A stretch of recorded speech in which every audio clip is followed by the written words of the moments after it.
में जाने के पश्चात जन्म और मरण समाप्त हो सकता है। तीन प्रभुओं में सबसे उत्तम परमात्मा कौन है, कैसा है, उसका क्या नाम है? इन सभी गूढ़ रहस्यों को जानने के लिए अवश्य सुनिए जगत गुरु तत्वदर्शी संत रामपाल जी महाराज के अमृत वचन। तो उसने सोचा भी साधु संतों के पास इसका कोई समाधान होता है। एक संत कहीं बैठा था, वहां पहुंच गए और कहने लगे, महाराज जी हम एक कसूते संकट में फंस गए, कोई समाधान बताओ। सारी कहानी बता दी।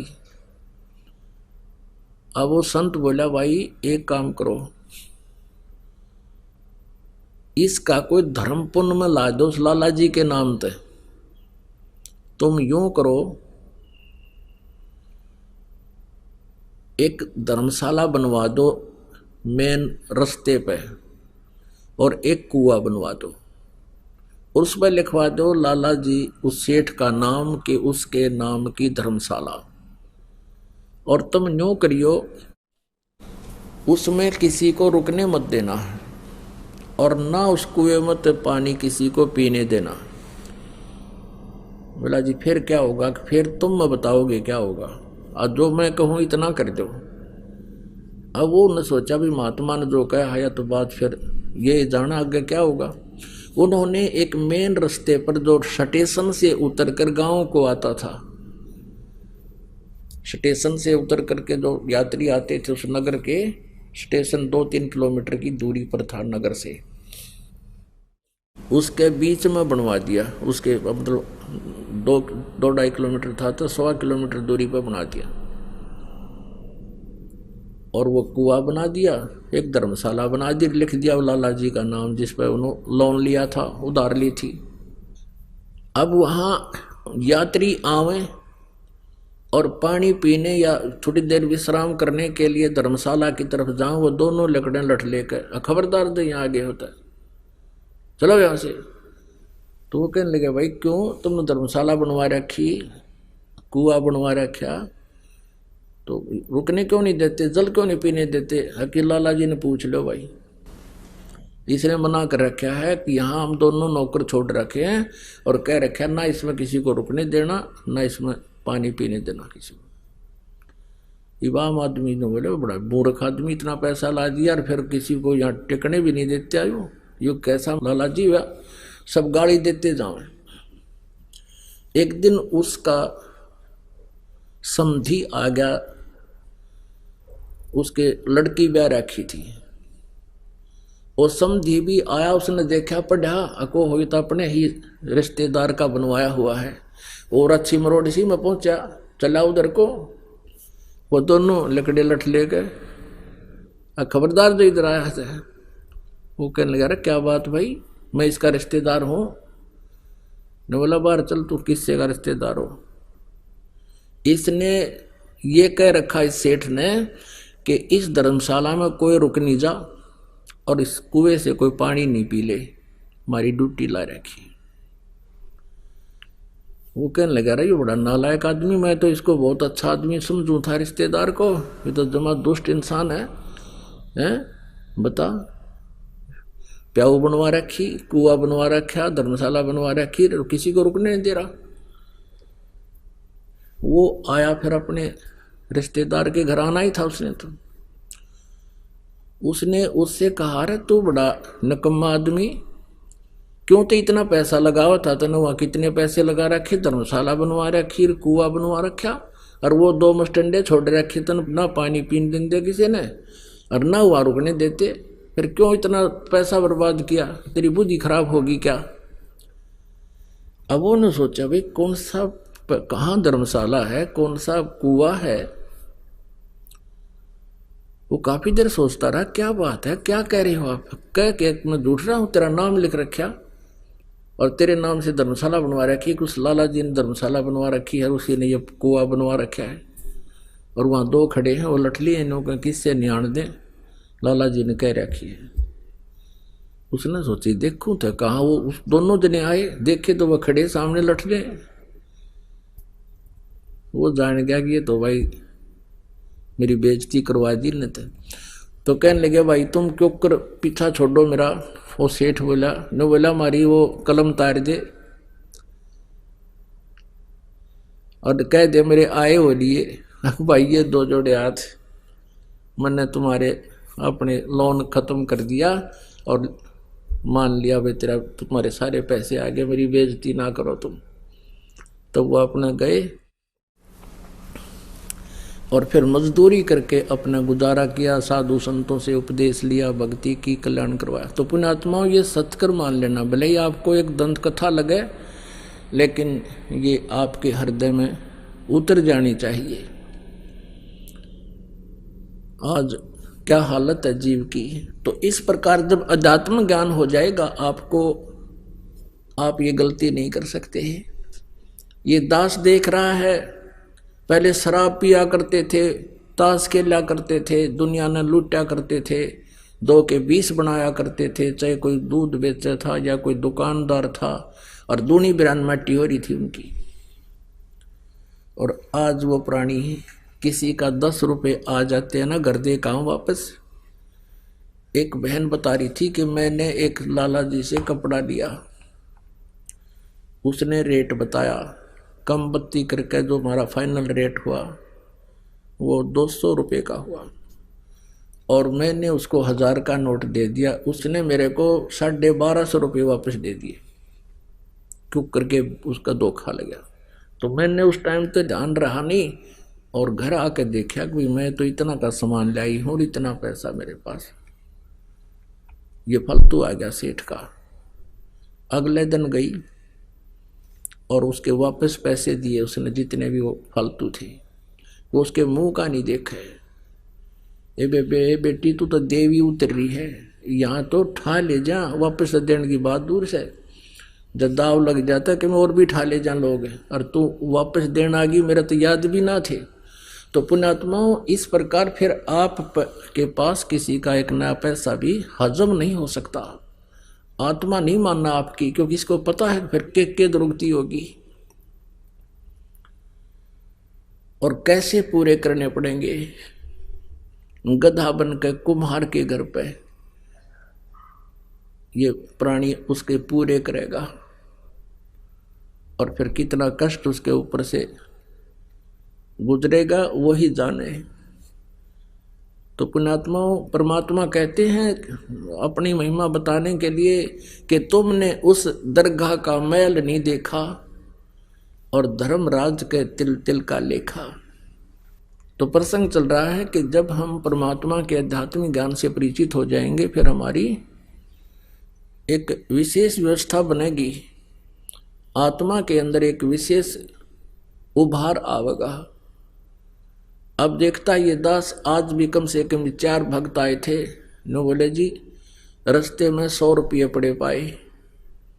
अब वहाँ देवा किसने, यहाँ दान कर दिया, घर पर नहीं प्रयोग हो सके। और पहले के सतिथि थी, नो देख के ठा करते, को देखते ना ले और गोज मंगा लेते। तो ये वृत्ति हमारी बदलती जा रही है। कोई कहता 500 रुपये, कहता जी ऐसे 5000 रुपये पड़े मिले मुझे। और जा रहा था, एक व्यक्ति आ रहा था, मुझे ऐसा लगा जैसे इसका कुछ गुम हो गया।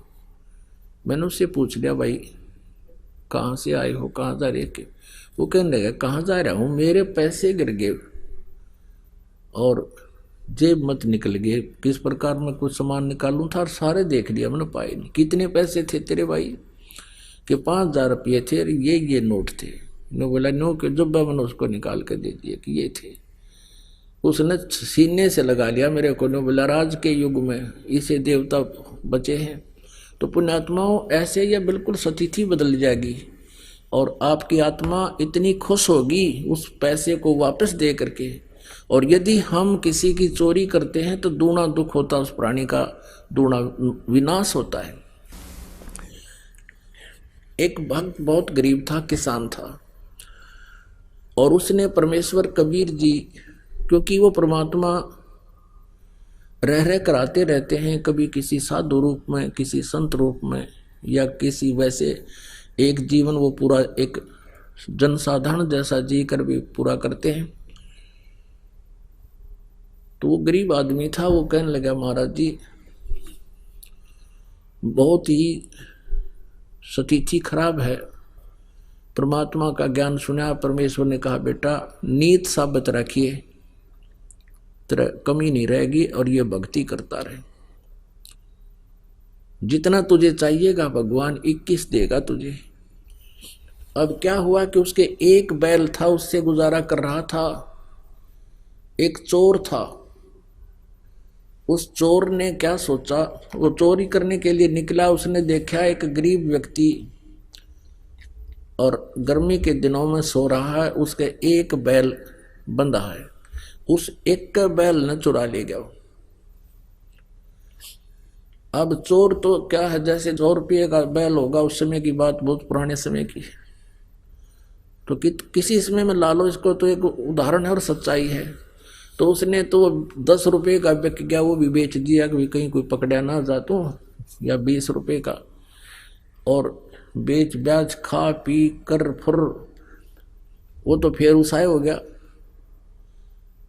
उसने कुछ दिन के बाद फिर ऐसे चोरी करता करता उसने सोची चल उस जिसका बैल चुरा कर लाया था वो शरीफ आदमी लग गया ना, को पुलिस रिपोर्ट करी उसने, उधर ही चलते हैं। वहां जाकर देखा उसने 1 वर्ष या 2-1.5 वर्ष के बाद क्या देखा कि उसके 2 बैल बंधे हुए हैं, बहुत अच्छी स्थिति के, और वो सो रहा है रात्रि के समय।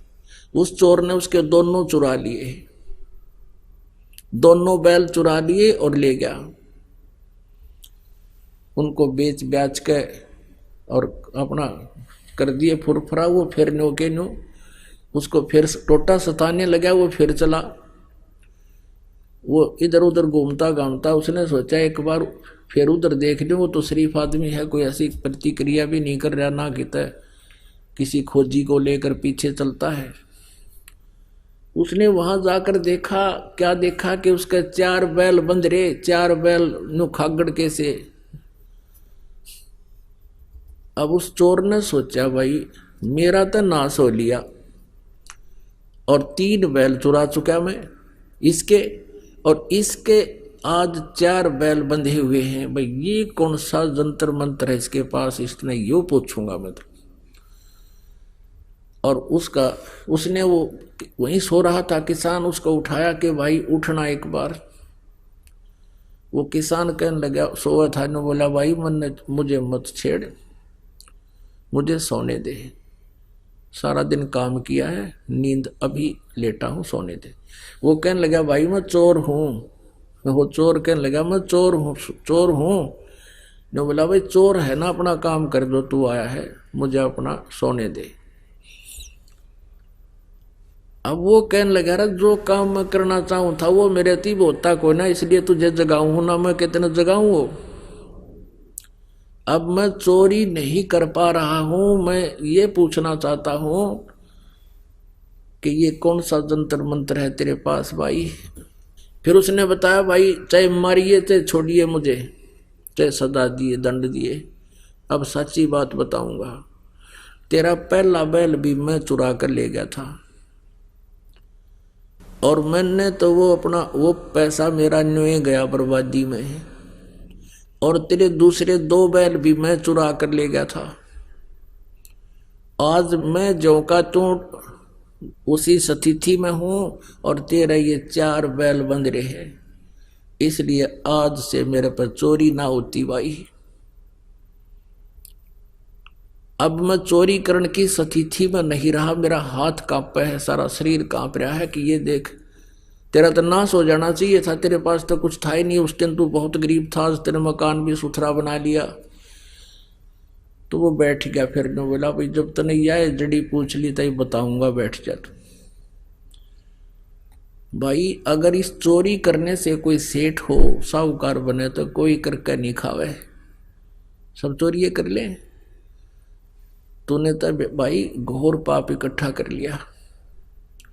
परमात्मा की भक्ति कर, मैं बताता हूं मैं कैसे मुझे भगवान सहारा दे रहा है, मैंने गुरु बना रखे है, और तू चल तुझे नाम दिलाऊंगा अपने गुरु जी से, तेरी भी ऐसी मदद हो। वो बोला भाई ठीक है, मुझे कुछ भी दिला, कुछ भी बराबर, पर मुझे यह जड़ी बता दे जो नूब सेठ होया करे। गुरुजी के पास ले गया, उसको बताया। फिर उसने अपनी सारी कहानी बताई कि महाराज जी मैं कति घना ढेर आदमी हूँ, नीच व्यक्ति हूँ, और मैंने इसके 3 बैल चुराए, आज मेरे पास एक भी नहीं, और पैसा भी खाने को नहीं, बालक भी भूखे बैठे हैं, और आपके चेले के ठाठ हो रहे हैं। मैं यो जंतर पूछन आया हूँ। परमात्मा बोले ले भाई यो जंतर तू भी ले ले, नाम ले, भक्ति कर, और बेटा तुम भी ऐसे सुखी हो जाएगा, पर आज के बाद चोरी ना करिए। नो कान पकड़ दिए, रख नहीं गुरुदेव, सपने में भी नहीं करूँगा, और भी करता होगा मेरे मित्रानों ने भी समझाऊंगा भाई यो काम करने का कोई नहीं। फिर वो देखो पुण्यात्माओं कहाँ तक इन्हों पता लग जाए यो चोर है, उसकी देही तोड़ दे आदमी उठता है, और 20 साल बुलाओ भाजी हो रहा है, भाजी हो रहा है, चोर ठह गया, और उसने न्यो भी ना पता लगने दिया पड़ोसियां थे कि यो चोर था, मेरे बैल खरीद के चोरी करके ले गया था। तो पुण्यात्माओं परमात्मा पे विश्वास जब हो जाएगा आप पे, आपकी एकदम नेचर बदल जाएगा आपका। उसने मित्र समझ लिया उसको कि चोखा भगवान का नाम ले लिया, इसके बच्चों का कल्याण होगा, इसका होगा, मेरा क्या बिगाड़ दिया इसने, अपने कर्म फोड़ दिए। उसको घर पे लाया, फिर वापस न बोला रोटी खा और रुक रात ने, और कल ये बैल ले जा, तू एक और दूंगा तेरे को, और अपनी कमाई कर, और भाई अपने बच्चे पाल ले। अब वो एक बैल ले गया चोर, अब उसने अपनी गलती मान ली, प्रायश्चित कर लिया, अपनी लगा खेती करने। अब 2 साल के अंदर वो 4 बैलों के पैसे लेकर और वापस आया, जिसके वो चोरी करके ले गया था 3 बैल उसके, और एक वो उसने उधारा दिया था। 4 बैलों के पैसे लेकर उसके पास पहुंचा 2-3 वर्ष के बाद के ले भाई ये तेरे बैल चुराए थे उनके पैसे, अरे का आपने मुझे उधारा दिया था इसके पैसे, आज मैं परमात्मा ने मेरे ऊपर मेहर बख्श दी और सब तरह से मैं सुखी हो गया।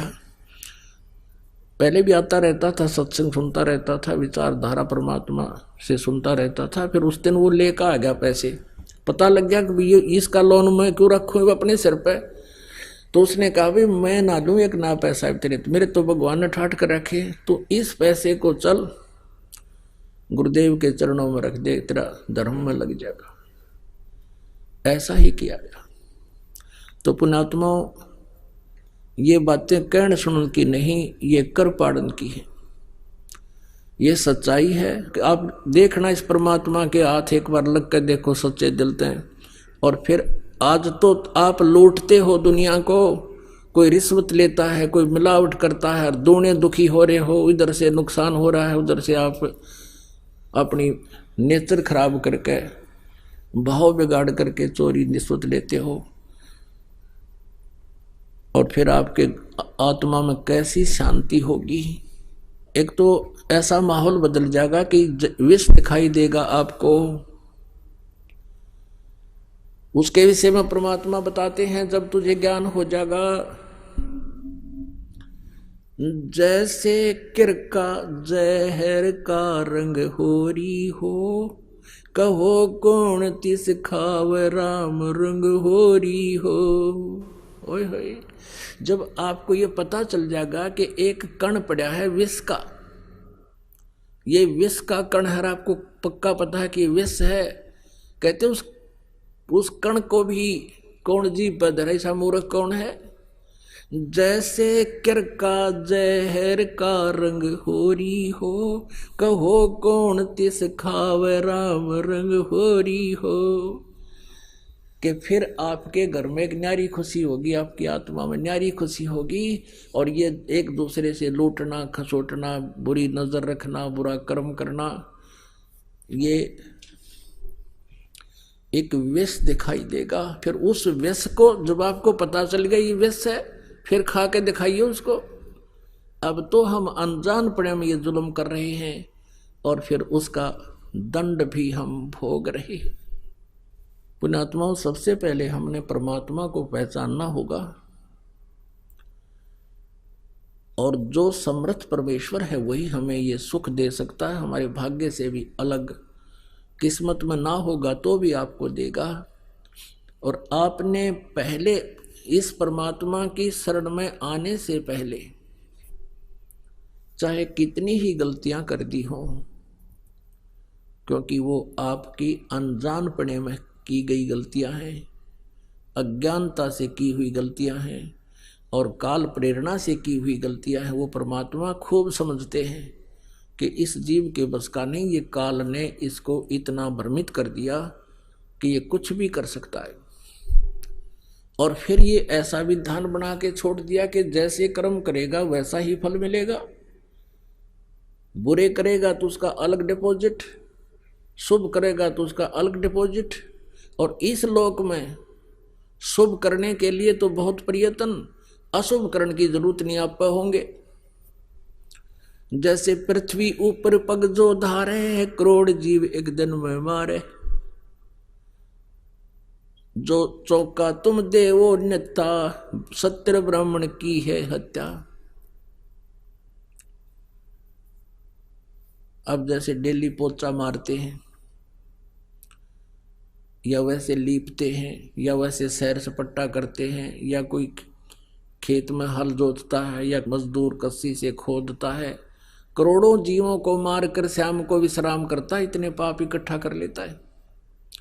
और पुण्य एक भी नहीं हो सकता, क्योंकि शास्त्र विधि को त्याग कर जो मनमाना आचरण करते हैं उसको कोई लाभ नहीं होता, न उसको सुख होता है, न उसकी गति होती है, न उसके कोई कार्य में कोई सिद्धि प्राप्त होती है, कोई न उसको कोई सुख होता है।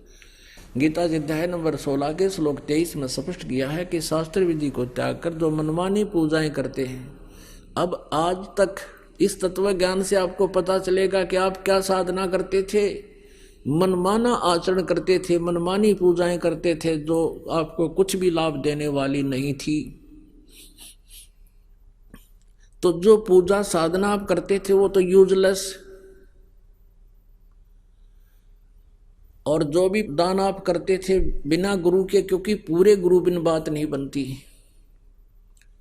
इन नकली गुरुओं को, नकली मेहनतों से आपने उपदेश ले भी लिया, गुरु शिष्य बन भी गए, तो इनसे भी कोई लाभ नहीं होगा। तो उससे क्या होगा कि आपका पुण्य तो एक भी नहीं बने था और पाप इतने बने जिनमें गिनती नहीं हुआ।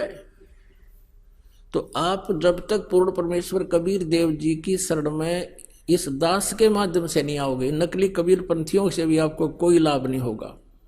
इस दास के अतिरिक्त सभी डुप्लीकेट पंथ हैं, ये कबीर पंथ में भी इनके पास सतनाम नहीं है, इनके पास सारनाम नहीं है। और सतनाम और सारनाम ही मोक्षदायक है और पाप नाशक है। वो केवल इस दास पर रजा बख्शी है परमेश्वर, ये सत्कर मान लेना, ये अभिमान नहीं, ये सच्चाई समझना।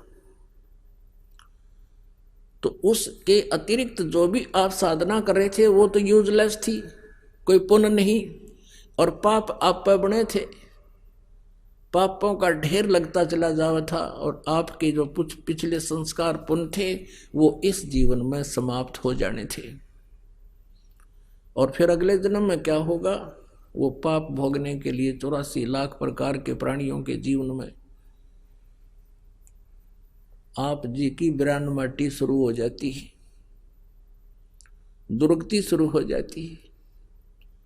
एक जीव का आप देख लो जीवन, क्योंकि अब तो आपका नशा हो रहा है, 2 टाइम पर टूक मिल जाए, अच्छी मोटरसाइकिल कार होगी, सामने गुटी ला लें, अब फिर पता ही नहीं क्या होगा आगे, इतनी सोचने की समय नहीं छोड़ रखा काल ने। लेकिन इस सत्संग में आने से आंखें खुल जाती हैं पुण्यात्मा की कि क्या कर रहा था और क्या करना चाहिए था। फिर ये इन प्राणियों को देखकर चिंतित होता है, भगवान यदि आज भगवान कबीर साहब की शरण ना मिलती तो हम भी ऐसे ही भटक रहे होते, कहीं पशु बनते, कहीं पक्षी बनते। तो पुण्यात्मा परमात्मा के इस ज्ञान से जो पुण्यात्मा होती है उनको एक डर विशेष बनेगा, और भय बिना भक्ति बने नहीं। अब जैसे कई व्यक्ति कह देते हैं कि जो संतों ने वाणी बोली है एक तो यथार्थ, एक भयानक, एक ऐसी एक वैसी। जैसे कोई कहता भी किसने देखा आगे क्या होगा, पशु बनेंगे या पक्षी बनेंगे, ये तो कहने की बातें हैं, ये तो डराने के लिए होती हैं। अपन आत्माओं को चोरी चोर करता है, उसको कोई बुद्धिमान जेंटलमैन बताता है कि भाई चोरी ना कर, चोरी नहीं करनी चाहिए, पुलिस पकड़ेगी, तेरा तुझे कुटेंगे, काला मुंह करेंगे, तेरी सजा होगी, ऐसा ये गलती ना करें। और वो न्यू सोचे कि ये तो डरावे हैं, डरान के मारे कह रहे हैं, कुछ नहीं होना। लेकिन जिस दिन वो पकड़ा जाएगा चोरी करता, उसका बक्कल भी उतरेगा और उसका काला मुंह भी करेंगे और जेल में भी ठोका जाएगा। वो सारे काम बनेंगे उसके साथ में। अपन आत्मा यदि वो व्यक्ति उस जेंटलमैन की, वो चोर जेंटलमैन व्यक्ति की बात को मान लेता और उस डर जाता उससे, तो उसका समाधान हो जाता। वो डर भी था और सच्चाई भी थी, और उससे ना डर के उसने कितना काम बिगाड़ लिया। इसी प्रकार ये सच्चाई भी है और डर भी लगेगा, और भय बिना बात बना नहीं करती। और डर कब लगता है? जब हम ज्ञानवान हो जाएंगे। जैसे एक छोटा सा बालक, अबोध बच्चा सर्प को पकड़ लेता है। एक बहन बतावा थी कि मेरी लड़की का लड़का आंगन में खेल रहा था, पशुओं का आंगन था, पशु खेतों में चले गए थे और उसकी माँ उसको वहाँ छोड़कर पशुओं का गोबर बाहर डाल रही थी। एक सर्प आ गया, काला सर्प, और उसने जाके उसको अच्छी वस्तु जान के न्यू पकड़ दिया। पकड़ते ही वो हाथ पर डस गया, उसने वो छोड़ दिया, वो खिसक गया। कुछ देर के बाद उसका हाथ सूजना शुरू हो गया। अब वो बच्चा बता नहीं सकता, उसकी माँ पूछे क्या लग गया। उस समय तो उसको कोई, बच्चे को दर्द भी महसूस नहीं हुआ, थोड़ी थोड़ी सी वो बोलता था, ज़्यादा भाषा नहीं बोल पा रहा था। डॉक्टर के पास ले गए। डॉक्टर ने बताया कि इसके किसी विषैले जानवर ने काट रखा है। फिर बच्चे से पूछने लगे, बेटा कैसा था, क्या था, किसने डस दिया? वो कहने लगा, भैंस की पूंछ कैसा था, काला काला। अब उसको ये नहीं मालूम था ये सांप था। उसने वो सांप पकड़ दिया और उसने डस दिया, तो मुश्किल से जान बची उस बालक की। तो एक हफ्ते के जाकर होश में आया वो। तो कहने का भाव ये है कि जब वो बच्चा सियाना हो जाएगा, बड़ा हो जाता है, तो सर्प को इतनी दूर से देखकर भाग लेगा और उनको भी कहेगा सर्प आ गया, सर्प आ गया, भाग लो, सांप आ गया। तो पुण्यात्मा, इसी प्रकार आप जी अबोध बालक हो, जो गलतियों पर गलती कर रहे हो, इसका बहुत दुष्परिणाम भोगना पड़ेगा। और आपको इस तत्व ज्ञान से ये ज्ञान हो जाएगा, आपकी बुद्धि इतनी उठ जाएगी, आपको वो विष दिखाई देगा, वो सर्प दिखाई देगा जो कर्म आज कोई कर रहा है, चोरी, जारी, रिश्वत का या दहेज आदि ले करके अपने कर्म बिगाड़े हैं। ये नहीं होगा, फिर आपसे हो ही नहीं सकता, और इसकी आवश्यकता कतई नहीं। हम कितना दूसरे के धन को लेकर सुखी हो सकते हैं? अपना इतिहास पढ़ लिया, सुन लिए कथा, ये सच्चाई है, सत्कर मान लेना। तो पुण्यात्माओं, इस तत्व ज्ञान से आपकी पूर्ण रूप से आत्मा निर्मल हो जाएगी, और फिर इस निर्मल बुद्धि आत्मा के अंदर ये सतनाम रूपी बीज आप में बहुत अच्छी तरह फल फूलेगा। भगवान की भक्ति शक्ति आपको इतना सुख देने लग जाएगी, आप सोच भी नहीं सकते कि सचमुच भगवान ऐसा अब भी कर रहा है। पिछले उदाहरण सुना करते थे हम कि भगवान ऐसा दे दिया, उसको ऐसा कर दिया। आपको वर्तमान में दिखा देंगे, रोज कथा सुनाया करोगे अपने मित्रों को कि आज मेरा इतना ऐसा हो गया, ऐसा सुख हो गया। ये वो परमात्मा है, परमपिता परमात्मा कबीर परमेश्वर जी हम सभी के जनक हैं, कुल के मालिक हैं। हम सभी आत्माओं के एकमात्र वो हितैषी हैं, और इसीलिए वो अपने सतलोक को छोड़कर, इसे सुंदर इतने अच्छे लोक को छोड़कर यहाँ आते हैं, गंदे लोक में कुछ समय रहते हैं। और उस समय हम काल प्रेरणा से उनके साथ कितना दुर्व्यवहार करते हैं। पुण्यात्माओं, एक जब परमेश्वर यहां आए हुए थे, एक रामानंद नाम के महर्षि थे, ब्राह्मण, और उनका बहुत बोलबाला था। उन्होंने 1400 ऋषि शिष्य बना रखे थे और वो उनका प्रचार किया करते थे। महर्षि रामानंद जी द्वारा निकाले निष्कर्ष, कंक्लूजन, जो उन्होंने वेदों, गीता और पुराणों को पढ़ा था, उसके आधार से वो अन्य जनता को शिक्षा दिया करते थे।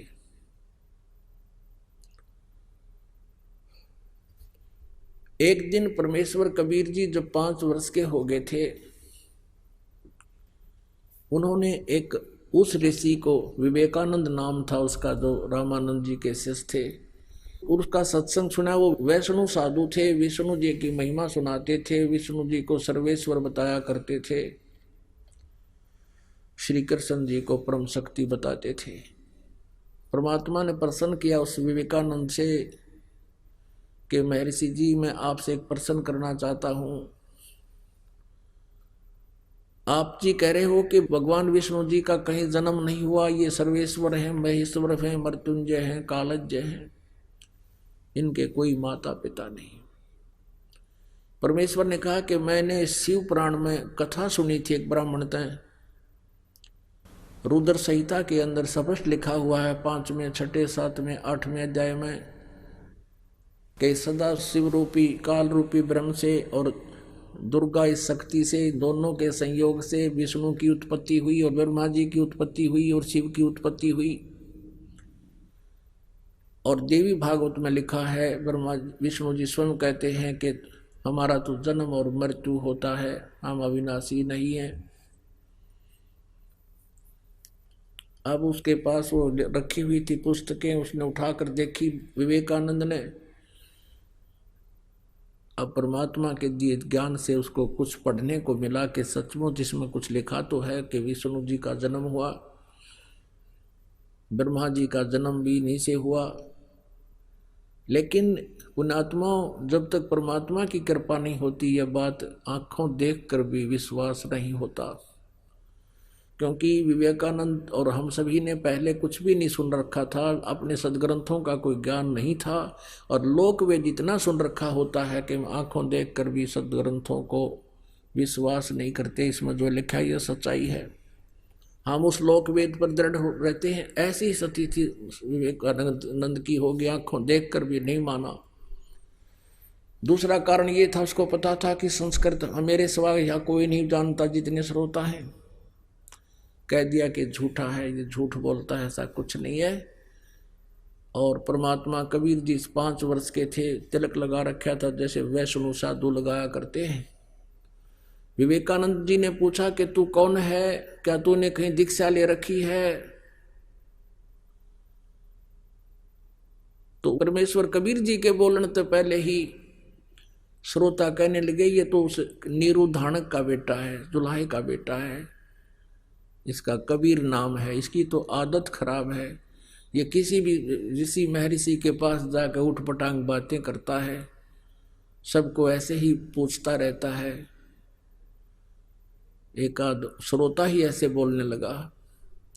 तो विवेकानंद ने पूछा कि तू इतनी गहरी बातें सदग्रंथों की बोल रहा है, क्या तूने कहीं दीक्षा ले रखी है? कबीर परमेश्वर ने कहा कि हाँ, मैंने गुरु बना रखा है। उस विवेकानंद जी ने पूछा कि तूने कौन गुरु बना रखा है? कि जो आपने बना रखा वो मैंने बना रखा। अब विवेकानंद जी कहने लगा, तू सीधे मुंह बात कर, तू जुलाहे का शूद्र का लड़का, और मैं ब्राह्मण और मैंने महर्षि रामानंद पंडित से नाम ले रखा है। वो तेरे जैसे शूद्रों की तो शकल भी नहीं देखता, तू झूठ बोलता है, कपटी है।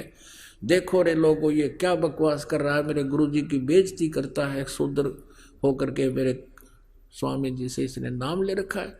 कल देखना इसकी वहाँ श्यामत आएगी, तुम सभी आना और गुरुजी के सामने हैं इसको लाएंगे, बुलाएंगे, और तुम देखना ये कितना झूठा है, इसने कोई नाम नहीं ले रखा। पुण्यात्मा अगले दिन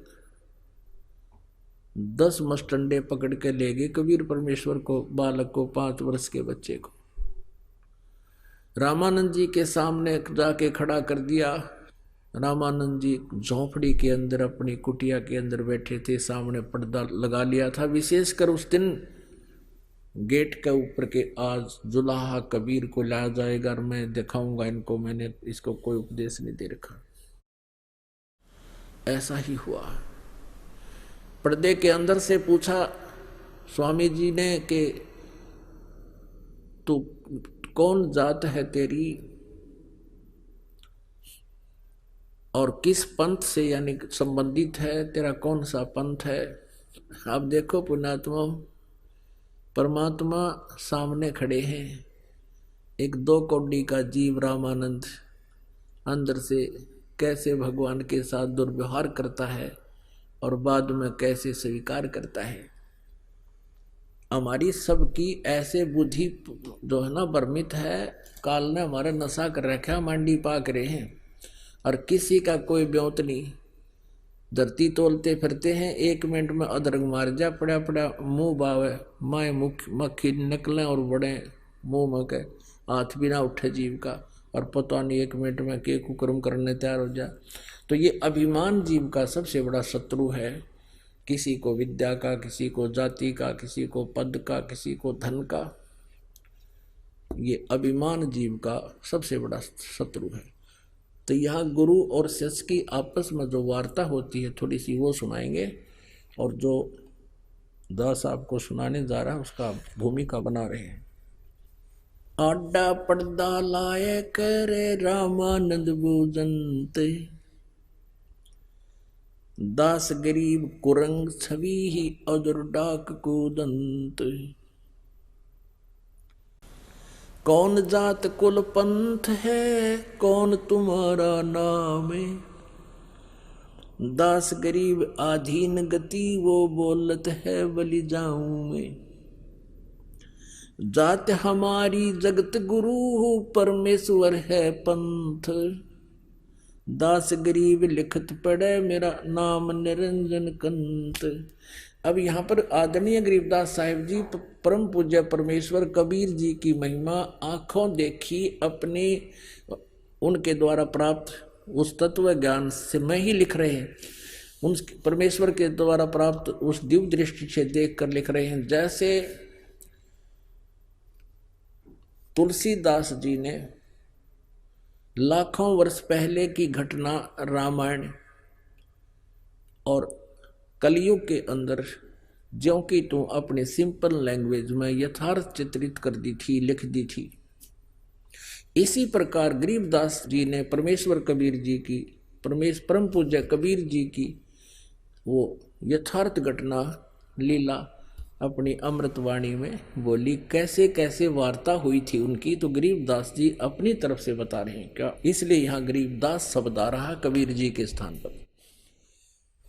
कबीर परमेश्वर क्या बोले, रामानंद जी ने पूछा कौन तुम्हारी जाति है और क्या तुम्हारा नाम है। तो गरीबदास जी कहते हैं आधीन होकर जैसे गुरु जी के सामने एक शिष्य सुयोग्य शिष्य को व्यवहार करना चाहिए, ऐसे कर रहे हैं। और क्या बोले, बोलत है आधीन गति, आधीनी से बोल रहे हैं। गरीबदास जी कहते हैं मैं बलिहारी जाऊं उस परमेश्वर के समर्थ शक्ति होते हुए इतने विनम्रता से बात कर रहे हैं छोटे से जीव के सामने। जात हमारी जगत गुरु और परमेश्वर है पंथ, दास गरीब लिखत पढ़ मेरा नाम निरंजन कंत। पुण्यात्मा इस परमात्मा की ये घटना लीला याद आती है, क्योंकि आप जिन इतना सुन नहीं रखा, नए नए भक्त आए हैं। इस दास जी को जब ये बातें चित्रित होती हैं, वो घटना इधर परमात्मा खड़े हैं 5 वर्ष के बालक के रूप में, महर्षि रामानंद जी बैठे हैं और अपने एक जीव को सद्बुद्धि देने के लिए परमात्मा कितना कष्ट उठाते हैं। अब रामानंद जी गालियां दे रहे हैं भगवान को और वो करबद्ध खड़े हैं। तो पुण्यात्मा हमारा हितैषी कौन है? एक शराबी बालक लड़का बाप ने बूंदी अच्छी कह देता है और वो बेचारा आंखों में आंसू बहाता और बैठ जाता है, और फिर भी ये सोचता है इसकी नशा उतर जाएगा तब ये ठीक बोलेगा मुझे। तो पुण्यात्माओं यही स्थिति आज हमारी है। कबीर साहब कहते हैं, कबीर ये माया अटपटी सब गट आन अड़ी, और किस किस न समझाऊं या कुएं भांग पड़ी। सबको प्यार रखिए, ये सब उसी के बच्चे हैं। और यह भांग पैदी काल में यहाँ की ये बकवाद बेमतलब की गुटी ला ले, कोठी बना ले, कार ले ले, इससे उलझा दिया। और फिर परमात्मा ने सोचा अब इसने कर लेने दे, कह लेने दे, जो बूंदी अच्छी मुझे बोल रहा है, जब ये नशा उतर जाएगा ना फिर देखना यो किस तरह मुझसे व्यवहार करेगा मेरा बच्चा। तो वही सतीथी रामानंद जी के साथ बनी। परमात्मा बोले, जात हमारी जगत गुरु, मैं जगत गुरु हूं, पूरे विश्व को ज्ञान देता हूं और किसी के पास ज्ञान नहीं है। और पुण्यात्माओं वेद गवाही देते हैं, ऋग्वेद मंडल नंबर 9 सूक्त नंबर 86 मंत्र 26-27, ऋग्वेद मंडल नंबर 9 सूक्त 82 मंत्र 1, 2, 3 में, ऋग्वेद मंडल नंबर 9 सूक्त 96 96 के मंत्र 16 से लेकर 20 में, ऋग्वेद मंडल नंबर 9 सूक्त 20 मंत्र 1 में, ऋग्वेद मंडल नंबर 9 सूक्त नंबर 1 मंत्र 8 और 9 में, और भी बहुत स्थानों पर है। यह स्पष्ट किया है कि वो कबीर परमात्मा है, ऊपर तीसरे धाम मुक्ति धाम में रहता है, वहां से गति करके आता है, अपनी अच्छी आत्माओं को मिलता है, उनको तत्व ज्ञान से परिचित करवाता है। यो तत्व ज्ञान वही बताता है आकर के, अपनी महिमा आप ही ठीक ठीक बता सकता है, और कोई नहीं जानता उस परमात्मा की द्वारा रची हुई सृष्टि को और उसके अध्यात्म ज्ञान को। उसी दृष्टिकोण से परमात्मा यहाँ खड़े हैं, कह रहे हैं, हम जात हमारी जगत गुरु और परमेश्वर है पंथ। मेरा पंथ यानी कौन सा मार्ग है? जैसे कोई तो विष्णु जी का पंथ है, वैष्णु है, वो विष्णु तक का ज्ञान जानते हैं, विष्णु जी तक का, और किसी का नाथ पंथ है, वो शिव जी तक का ही मार्ग है, वो शिव जी को इष्ट रूप में मानकर वही उसी का मार्ग है, वही पंथ है। कोई ब्रह्म तक की साधना बताते हैं, वो ब्रह्म तक का पंथ है। तो ये परमात्मा कहते हैं मेरा परमेश्वर है पंथ, मैं जो मार्ग बताने आया हूँ भक्ति का, वो उस परम पिता, उस परम अक्षर ब्रह्म का है, उस परमेश्वर का है, जिसमें गीता जी अध्याय नंबर 18 के श्लोक नंबर 62 में कहा है कि अर्जुन तू सर्वभाव से उस परमेश्वर की शरण में जा, जिसकी कृपा से तू परम शांति और सनातन परम धाम को प्राप्त होगा।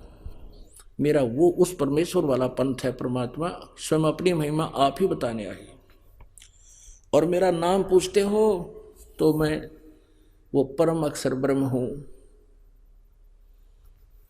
अब यह बात रामानंद जी के गले नहीं उतरी। रे बालक सुन दुर्बुद्धि, तेरा घटमट तन आकारे, दास गरीब दर्द लगा हो, बोले सिरजनहारे। अब देख, गरीबदास साहब जी कह रहे हैं कि भगवान ने अपने आप को भगवान कह दिया कि मैं परमात्मा हूं। तो इस बात का दुख हुआ रामानंद जी को, और गाली देने लग गया, रे बालक सुन दुर्बुद्धि, तेरा घटमट तन आकार तो दिखाई देता साकार, भगवान तो निराकार है।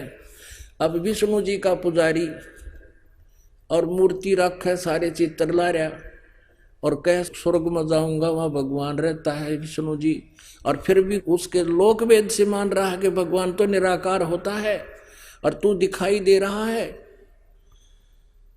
और फिर क्या बताते हैं कि तू मोमिन का पालवा।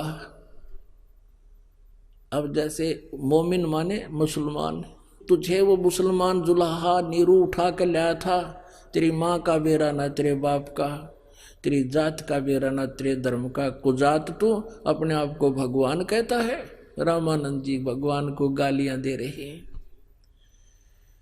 तुम मोमिन के पालवा, यानी उस एक मुसलमान जुलाहे के घर पर तू पल रहा है और अपने आप को भगवान कहता है। तुम मोमिन के पालवा, जुल्हे के घर बासे, दास गरीब अज्ञान गति, इतना दृढ़ विश्वास। मान बढ़ाई छोड़ कर बोलो बालक बेने, दास गरीब अधम मुखी, इतना तुम गट फैने। मरत मरत बहु जग गए, लखी न अस्थिर ठोरे। दास गरीब जिहान में, तुम सा नीच न और। रामानंद जी परमात्मा को अच्छी बुरी बुरी बुरी कह रहे, खोटी खोटी। तर्क तलु से बोलते, रामानंद सुर ज्ञाने। दास गरीब कुजात है, आखिर नीच निदान। कहते हैं तू कुजात है, कुजात यानी तेरी जात का बिना बेरा, इसलिए तू बकवाद भी घनी कर रहा है, अपने आप को भगवान बता रहा है। अब क्या बताते हैं, ए स्वामी सृष्टा में।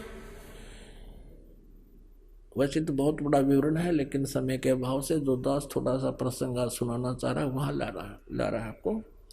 परमात्मा कहते हैं ए स्वामी, क्योंकि कबीर परमेश्वर जी ने उनको गुरु बना लिया था।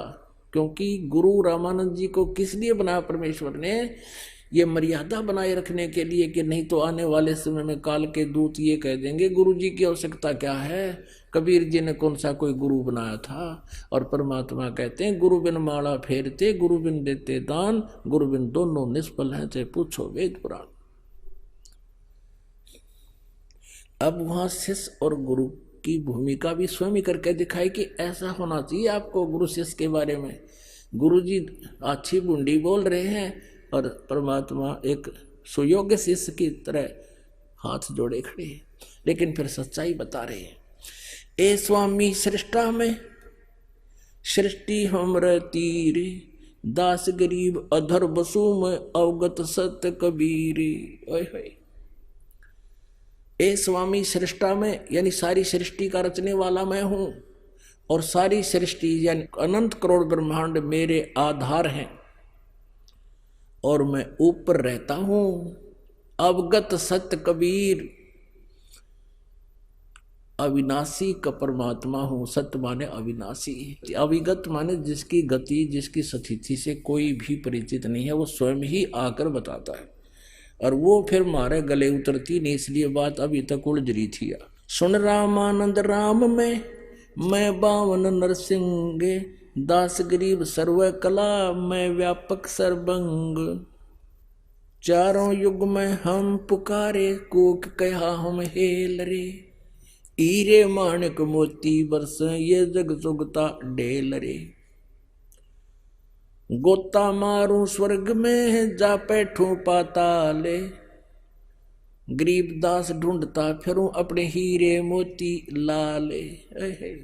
मैं रोवत हूं सृष्टि को, ये सृष्टि रोवे मोहे। कह कबीर इस वियोग को, समझ ना सकता कोई। गरीबदास जी बता रहे हैं कि कबीर भगवान ने बोले कि मैं तो तुम्हें रो रहा हूं कि तुम मेरे बच्चे हो, तुम काल के जाल में फंस गए हो। थारी बिरान माटी कर रखी, कोई किसी का बेटा मर गया, किसी की बेटी मर गई, और किसी के 2 लड़के हैं, एक मर गया। ने सोचा है भगवान एक तो बच गया, और पहले दोनों थे, जब एक चला गया कौन सी डाल डाली, और दूसरे का नंबर आएगा जब के कर लेगा। तो यहाँ सबको नो सकोड़ रखा है, चल इतनी ईब तब और तो बचेंगे, इतना ये हो गया सो हो गया, बाकी तो बचे रहेंगे। बाकी की क्या प्रोटेक्शन कर दिया तूने, यह सोच पहले थी। जब एक लड़का मरा तो ये अज्ञान हटेगा आपका। तो क्या बताते हैं, मैं रोवत हूं सृष्टि को, और सृष्टि रोवे वो ही। ये मुझे ढूंढते फिरते हैं कि वो भगवान तो जो है ना सब सुख देता है, अकाल मृत्यु से भी बताता है, हमारे आने वाले जीवन में जो संकट है उनसे भी बचाता है। तुम इस गुण युक्त परमात्मा की खोज में भटक रहे हो और इन काल के दूतों को फंस जाते हो। मैं तुम्हें रो रहा हूं कि तुम मेरे बच्चे हो, मेरे पास आ जाओ, मैं तुम्हें सुख दूंगा।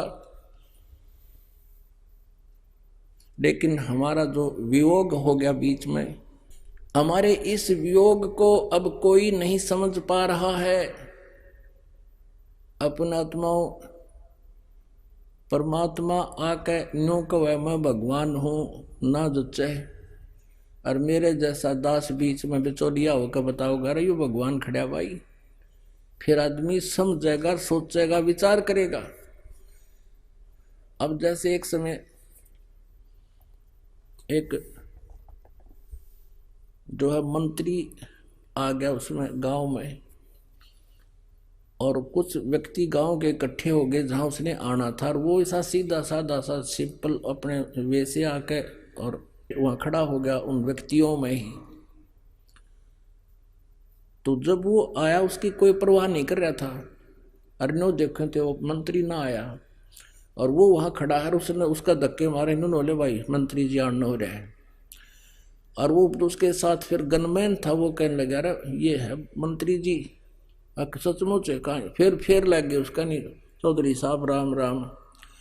अब वो आप ना जच्चा हो जाए इकला उतरने कह दे मैं मंत्री हूँ कि वो जाना नहीं थे क्या पड़ा रहे तुम। आइए अब हम उन श्रद्धालुओं के अनुभव जानते हैं जो जगत गुरु तत्वदर्शी संत रामपाल जी महाराज जी से दीक्षा प्राप्त कर चुके हैं तथा उनके द्वारा बताए गए भक्ति मार्ग पर चल रहे हैं। सर नमस्कार। नमस्कार सर। सर क्या नाम है आपका? मेरा नाम चेतराम सर। चेतराम जी आप कहाँ से आए हो? मैं हिमाचल मंडी से आया हूँ। सर संत रामपाल जी महाराज जी से कब जुड़े आप? मैं संत रामपाल जी महाराज से 27 सितंबर 2016 में जुड़ा हूँ श्रीमान। सर आप संत रामपाल जी महाराज जी से नाम दीक्षा लेने से पहले क्या भक्ति साधना करते थे? संत रामपाल जी महाराज से नामदान लेने से पहले मैं जैसे हिमाचल का निवासी हूँ तो देवी देवताओं की भक्ति यहाँ पर ज़्यादा चलती है सर, और मैं भी देवी देवताओं की भक्ति करता था। अनेकों देवी देवताओं की भक्ति करने के बावजूद मेरे को मतलब इन संतों या बाबाओं का कोई भी नॉलेज नहीं था। मैं देवी देवताओं पर ही आश्रित था, जैसे हमारे बुजुर्ग करते थे, व्रत त्योहार पूजन खंड पाठ आदि यही करता था। और सबसे ज़्यादा मान्यता शिव जी महाराज को थी, उन्हीं की भक्ति करते थे और दुर्गा की भक्ति करते थे। सर जैसे कि आपने बताया कि पहले आप बहुत ज़्यादा नशा करते थे, सर जो पहले साधनाएं आप करते थे क्या उन साधनाओं को करने से आपका नशा नहीं छूटा? बचपन की भक्ति साधना के द्वारा मेरा कोई भी मतलब नशा छूटने का नाम ही नहीं था। मेरे माँ बाप ने भी जोर लगा लिया, मेरे हिसाब से तो उन्होंने मेरे को ऑल हिमाचल घुमा दिया। ऐसे ऐसे देवी देवताओं के पास लेके चले गए जो मैंने आज तक भी मतलब मंदिर नहीं देखे थे। मैं 43 साल का हो गया, उन मंदिरों तक लेके गए जो हिमाचल के महान देवता मुनमाहू नाग और कमरू नाग जैसे देवता हैं। तब भी मेरा शराब मतलब उनके मंदिर के दरवाजे से हटना और मेरा गाड़ी के दरवाजे तक पहुंचना और बोतल का पीना एक बराबर था। क्या करते हैं सर आप? मैं आर्मी में सर्विस करता था, बट मैं 2014 से रिटायर्ड हूँ। और रिटायर होने के बाद भी 1 साल तो मैंने इतनी ड्रिंक की कि मैं पहुँचते पहुँचते जाके धर्मपुर हॉस्पिटल में भी पहुँचाया गया मेरे को। क्या अनुभव था आपका इसमें? हॉस्पिटल में अनुभव ये था भी मेरे कहने माँ बाप का ये कहना था भी ये मेंटल हो चुका है, तो मेरे को धर्मपुर मेंटल जो हॉस्पिटल उधर पहुँचाया गया। उसके बाद जब मेरे को 2016 में संत रामपाल जी महाराज से नामदान लिया, उसके बाद मैंने कभी भी दारू की तरफ देखना तो क्या दिमाग में भी सोचा था कि नहीं कि दारू भी कोई चीज़ मेरी ज़िंदगी में आई थी तो उसने तो मेरी ज़िंदगी का मतलब पूरा ही सत्यानाश कर दिया था। लेकिन आज मैं इतना खुश हूँ, मेरा परिवार खुश है, मेरी जो पत्नी है वो भी बहुत ज़्यादा खुश है, मेरे बच्चे खुश हैं। सर एक और बात आपसे जानना चाहेंगे, सर क्या इससे पहले भी आपने कभी नशा छोड़ने की कोशिश की? बहुत बार कोशिश की, 3 महीने तक के लिए भी मैंने दारू को छोड़ा, लेकिन आफ्टर 3 महीने के बाद फिर दोबारा उसी कंडीशन में पहुंच जाता था। लेकिन अब जब मेरा नामदान लेने के बाद जो दारू छुट्टी हुई है, हाँ, संत रामपाल जी महाराज से नामदान लेने से बाद जो मेरा दारू छुट्टी हुई है, अभी तक मेरे फॉर एवर शायद लाइफ में कभी जिंदगी में दारू के बारे में सोचूंगा तक नहीं। सर आखिर इस बात पे कैसे यकीन करें कि आपने संत रामपाल जी महाराज जी से नाम दीक्षा ली और आपका नशा छूट गया? सर बात ऐसी है, जब संत रामपाल जी द्वारा बताई गई जो सद्भक्ति है शास्त्र अनुसार, अगर इंसान संत रामपाल जी महाराज के द्वारा बताई हुई भक्ति को अपने सही तरीके से करता है तो एक डर पैदा होता है और इंसान को ये पता चल जाता है कि मैं किस लेवल पे हूँ और किस लेवल के कार्य कर रहा हूँ, मुझे क्या करना चाहिए था और क्या मैं कर रहा हूँ। तो मतलब सही और गलत का जो अंदाजन बंदा नामदान लेने से ही मतलब उसी दिन से लगा लेता है, अपना स्टेटस जान लेता है कि मैं क्या चीज़ हूँ, मैं इस धरती पे आया हूँ, मेरे क्या कार्य हैं, मुझे क्या करना है क्या नहीं करना है। तो नामदान लेते ही मतलब सत्संग अटेंड करने से, लोगों के बीच बैठ के, जो संत रामपाल जी महाराज से जिन लोगों ने औरों ने नामदान लिया हुआ है उनके बीच में वार्तालाप करने से ही वो चीज़ मतलब बढ़ती जाती है, आदमी की सोच बढ़ती है, आदमी का सोचने का तरीका बदलता है, आदमी का जो है करने का ढंग बदलता है, नज़रिया बदलता है। और दारू तो क्या मतलब हर प्रकार की कुरीति जो हम पढ़ते आ रहे हैं, पीछे से भी अपने इतिहास को हम खंगोल के देख रहे हैं, तो संतों के प्रवचन, मंतों के, ऋषियों के, महर्षियों के, या किसी अच्छे नेता अभिनेता या कोई भी जैसे हुए समाज सुधारकों के, तो इनको कंपैरिजन करके हमने जो आखिर में जब ये डिसीजन निकलता है तो ये निकलता है कि आज तक इतने समाज सुधारक होते हुए भी समाज में मतलब सुधार नहीं आया। तो एक संत रामपाल जी महाराज जो आज जेल में हैं, उनका ज्ञान प्राप्त करने मात्र से ही हम पूरे सामाजिक कुरीतियों जिनको आज हमारी गवर्नमेंट्स, हमारे प्रशासन खत्म नहीं कर पाए, मात्र नामदान लेने से, संत रामपाल जी महाराज का नामदान लेने से ही हम सब कुछ एक ही मतलब झटके में इस चीज़ को ख़त्म कर रहे हैं। हमारे अंदर डर पैदा हो रहा है कि हमारे लिए फॉर फर्दर टाइम, आगे के लिए जो समय आ रहा है, चलने वाला समय, हमारे लिए घातक सिद्ध हो सकता है अगर हम इनको कंटिन्यू फॉलो करते रहे तो। सर, संत रामपाल जी महाराज जी से नाम दीक्षा लेने के बाद आपको क्या लाभ मिले? संत रामपाल जी महाराज से नामदान लेने से हमें सबसे सर्वप्रथम मैं महत्वता देता हूँ इस चीज़ को कि हमें एक अच्छी भक्ति मिली और शास्त्र अनुसार ज्ञान, जो एक इंसान के जीवन में बहुत ही अहमियत रखने वाली चीज़ है, और एक पूर्ण संत से हमारे को नामदान मिला है।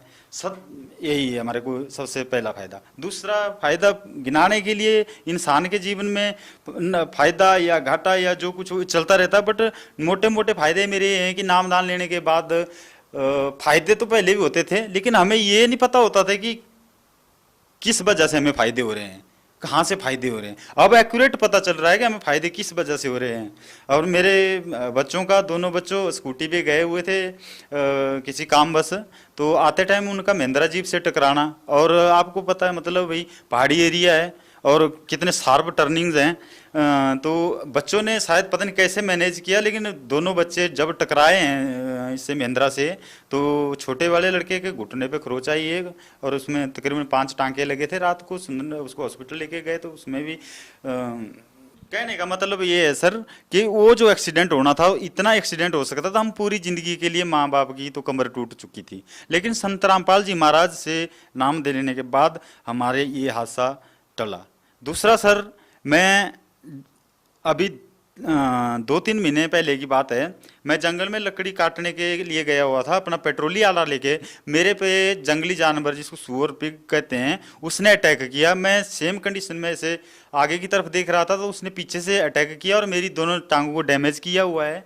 चाहे तो आपको दिखा भी सकता हूँ, जिसका ट्रीटमेंट मैंने पीजीआई नेरचौक से लिया, और उसके बाद जब पीजीआई नेरचौक ने हाथ खड़े कर दिए तो मैं डायरेक्ट जाकर 62 सेक्टर मोहाली पीजीआई उसे फोर्टिज में इलाज लिया। अभी मेरी तकरीबन चलने लायक स्थिति ठीक है। मैं वर्क करता हूँ, खुद अपना खेती के लिए ट्रैक्टर ला रखा, उसको खुद जोतता हूँ। तो ये सारी संत रामपाल जी महाराज की कृपा रही है। एक जंगली जानवर से भिड़ना और उससे बचना तो मतलब ये एक बहुत ही बड़ी बात है। मेरे में इतनी हिम्मत नहीं है, मेरे में इतनी ताकत नहीं है कि मैं एक सुअर से भिड़ सकूं। ये तो सिर्फ संत रामपाल जी महाराज की मेहरबानी है। सर, आप भगत समाज को क्या संदेश देना चाहते हैं? सर, भगत समाज को संदेश मैं तो क्या दूंगा, परमात्मा खुद ही बखुद संदेश दे रहे हैं कि अपनी सही भक्ति को पहचानें और सही चीज़ को फॉलो करें और अपनी ज़िंदगी सफल बनाएं। जी धन्यवाद। नमस्कार सर।